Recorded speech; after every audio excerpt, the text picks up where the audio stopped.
Hair ಆರೋಗ್ಯ ಅಂತ ಬಂದಾಗ ಈಗ ತಲೆ ಸ್ನಾನ ಡೈಲಿ ಮಾಡ್ತಾರೆ ಕೆಲವರು. ಇದರಿಂದಾಗಿ ಹೇರ್ ಫಾಲ್ ಜಾಸ್ತಿ ಆಗುತ್ತಾ ಡಾಕ್ಟರ್? ಹೇರ್ ವಾಶ್ ಡೈಲಿ ಮಾಡೋದ್ರಿಂದ ಹೇರ್ ಫಾಲ್ ಏನು ಜಾಸ್ತಿ ಆಗಲ್ಲ. ಆದರೆ ಸ್ಕ್ಯಾಲ್ಪ್ ಕ್ಲೀನಾಗಿ ಇಟ್ಕೊಳ್ಳೋದು ಇಂಪಾರ್ಟೆಂಟ್. ಅದಕ್ಕೋಸ್ಕರ ಡೈಲಿ ಹೇರ್ ವಾಶ್ ಮಾಡಬೇಕು ಅಂತ ಏನಿಲ್ಲ. ಈಗ ತುಂಬ ಆಯ್ಲಿ ಸ್ಕ್ಯಾಲ್ಪ್ ಇರೋರು, ಹೆವಿ ವರ್ಕೌಟ್ಸ್ ಮಾಡೋರು, ಮತ್ತು ಹ್ಯೂಮಿಡ್ ಪ್ಲೇಸಸಲ್ಲಿ ಇರೋರು, ಮತ್ತು ತುಂಬ ಆಯ್ಲಿ ಸ್ಕ್ಯಾಲ್ಪ್ ಇರೋರು ಹೇರ್ ವಾಶ್ ಮಾಡ್ಬೋದು. 3 to 4 times a week hair wash ಮಾಡ್ಬೋದು. ಸಾಮಾನ್ಯವಾಗಿ 1 ಅಥವಾ 2 ಸಲ ಹೇರ್ ವಾಶ್ ಮಾಡಿದ್ರೆ ವಾರಕ್ಕೆ ಸಾಕಾಗಿರುತ್ತೆ. ಓಕೆ. ಈಗ ಹೇರ್ ವಾಶ್ ಮಾಡಬೇಕಾದ್ರೆ ಕೆಲವರು ತುಂಬ ಬಿಸಿ ನೀರನ್ನ ಯೂಸ್ ಮಾಡ್ತಾರೆ, ಇನ್ನು ಕೆಲವರು ಉಗುರು ಬೆಚ್ಚಗಿನ ನೀರನ್ನು ಯೂಸ್ ಮಾಡ್ತಾರೆ. ಯಾವುದು ಒಳ್ಳೆಯದು ಡಾಕ್ಟರ್? ತಲೆ ಸ್ನಾನ ಮಾಡೋಕ್ಕೆ ಉಗುರು ಬೆಚ್ಚನ ನೀರು ಯೂಸ್ ಮಾಡೋದು ಒಳ್ಳೆಯದು. ತುಂಬ ಬಿಸಿ ನೀರು ಯೂಸ್ ಮಾಡಿದ್ರೆ ಅದು ಮಾಯ್ಶ್ಚರ್ನ ಎಳ್ಕೊಂಬಿಡುತ್ತೆ, ತುಂಬ ಡ್ರೈನೆಸ್ ಕಾಸ್ ಮಾಡುತ್ತೆ.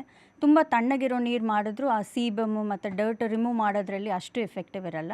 ಉಗುರು ಬೆಚ್ಚನ ನೀರು ಮಾಡೋದು ಉತ್ತಮ.